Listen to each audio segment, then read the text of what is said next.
방금 소개받은 숭실대학교 사회복지학부의 김경미입니다. 저는 이제 전공이 장애인이라 장애인 종청회나 학회 되게 많이 가는데 저희는 보통 한 50분 하고 10분 쉬거든요, 항상. 여기는 계속 하는 분위기인 것 같아서 쉬지 않고 계속 하도록 하겠습니다. 방금 이제 두 분의 발표를 잘 들었고요.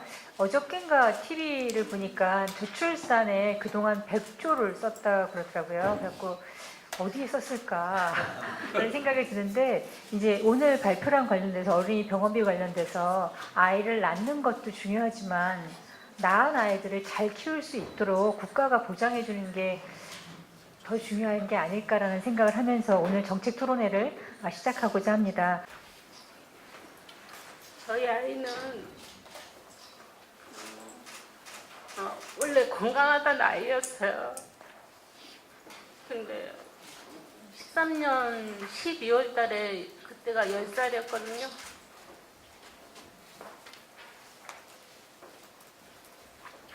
근데 병원으로 처음에는 입원할 거라는 생각도 안 했고, 이제 병원에 외래로 갔는데, 이제 당장 이제 아이의 상태를 이제 보더니, 이건 당장 입원을 해야 된다고. 그래서 입원을 하고 이제 정밀 검사를 했는데, 이제 이 병으로 중증 질환이라고 이 병을 진단을 받아서 이제 치료를 하기 시작했어요. 근데 이제 계속 병원을 치료를 하면서 이제 아이가 호전이 되긴 했는데, 이 병이 기간이 길어질수록 이제 장기전이 되면서 너무 힘든 거예요. 그렇게 장기전이 될 거란 생각도 못했고, 보호자 입장에서는 단순히 이제 병원비뿐만 아니라 이런 보호자들이 심리적으로 이렇게 갑자기 이런 상황이 발생했을 때 어디서도 이렇게 조언을 받을 수 있는 그런 것도 없고, 근데 이제 병원비가 이렇게 많이 들어간 상황을 보니까 거의 태반이 비급여인 거예요.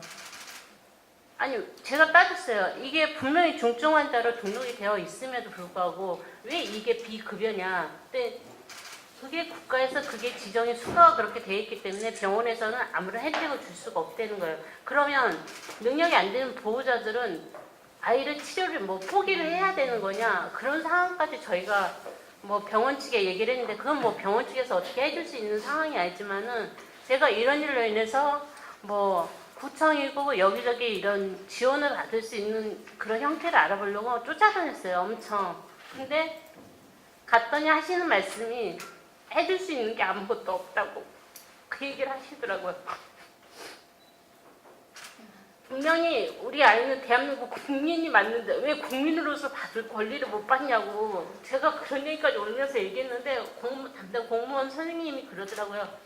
이거는 자기네 법 안 테두리에서 해주는 거기 때문에 아무것도 해줄 수 없다고. 그러면 저희가 어떻게 해야 됩니까? 어떻게 도와줄 수 있는 방법이 없다는 거예요. 그래서 제가 알아본 게 이런 복지재단 쪽으로 이제 알아보고, 이제 지금도 물론 계속 관리를 해주시고 있지만은, 왜 이거를 국가에서 해줘야 되는 거를 왜 보호자가 고스란히 안고 가고, 왜 이런 복지재단으로 알아봐야 되는지, 이거는 국가적인 문제가 아니냐는 거죠. 분명히 이 나라 국민이 맞는데 왜 그게 안 해주는 건지, 이건 문제가 있지 않냐는 거죠.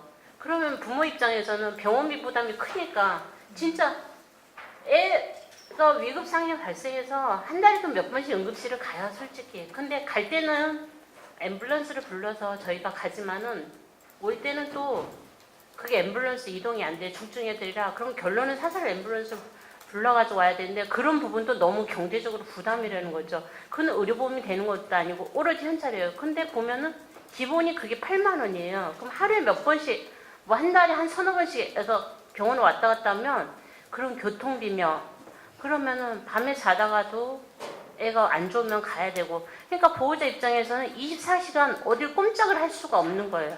근데 단순히 애 병원비로만 이게 들어가는 게 아니라 하다못해 애가 쓰는 용품비며, 그런 거는 아무런 이런 처방이 안 되니까 우리가 시장에서 물건 사듯이 아무나 살 수 있는 거예요. 분명히 그거는 가격이 싸지도 않단 말이에요. 의료짠만 들어가면은 기계 하나도 100만 원이 넘어요. 지금 저희 집 같은 경우는 아이가 쓰는 기계가 한 돈 1,000만 원 되는 것 같아요. 물론 의료보험 그 공단에서 아예 산소 발생기라든가 벤틀레이터, 이제 숨쉬기 편하게 바람을 넣어준 그런 기계 같은 거는 거기서 지원해 주지만은, 그거를 지원을 해줘도 이게 피부에 사실상 저희한테 와닿는 거는 거의 뭐 느껴지질 않는다는 거죠. 그럼 이게 장기전이 되면 될수록 경제활동을 할 수가 없고 병원비 빚만 늘어가는 상황인 거예요. 그러면 병원을 가도 무슨 검사만 한다면 겁부터 나는 거예요. 응급실 가도 특수검사짠만 붙으면은 단순히 피검사를 비교를 해봤을 때도 특수 피검사를 한다 그러면은 그건 다 본인 부담이에요. 비급여예요. 제가 그랬어요. 왜 산정특례가 되어 있음에도 불구하고 이게 왜 그 보험 적용 못 받느냐 그랬더니 그건 특수검사라서 그렇다는 거예요.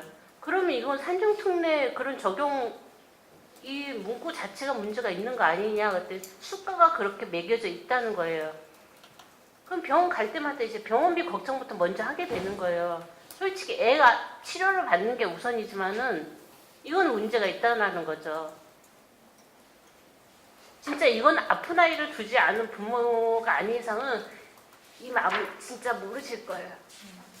그러니까 애가 아프면서도 저희도 뭐 가정적으로도 문제가 있어요. 제가 계속 병원에서 24시간 있었으니까.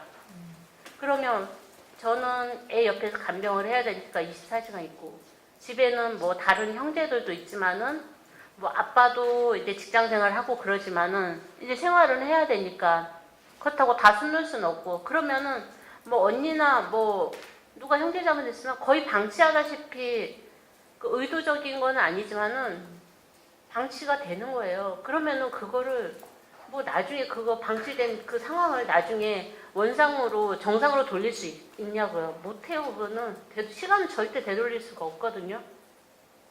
그러니까 이런 문제가 생겼을 때 정부에 그 아이들을 보호할 수 있는 이런 것도 문제고 이제 병원비 이 문제는 국가에서 어떻게 보장을 해줘야지 아이를 맘 놓고 치료를 하고 그렇지 부모 입장에서는 돈 걱정 먼저 하고 그러니까 뭐 건강보험 예산이 맨날 이익 남는다고 그러고 그러는데 그런 거에서 몇 프로만 진짜 이렇게 해줘도 이런 걱정은 안 할 거 아니에요. 보호자 입장에서는 진짜 그 아이들이 커서 이 나라를 이끌어갈 애들인데 정부에서는 너무 이런 생각을 안 하는 거 아니냐는 거죠. 이거를 어떻게 제도화해서 이건 개선이 돼야 되지 않나. 그래서 솔직히 저희 아이는 24시간 그런 게 필요한데 불구하고 제가 그랬어요. 이런 일 있으면 진짜 보호자가 와서 이런 얘기를 해야지 내용을 아시지 서류 보고 어느 분이 이런 걸 알겠냐고요. 그래서 오늘도 일부러 시간을 내서 제가 이렇게 와가지고 토론에 참석을 하게 됐어요.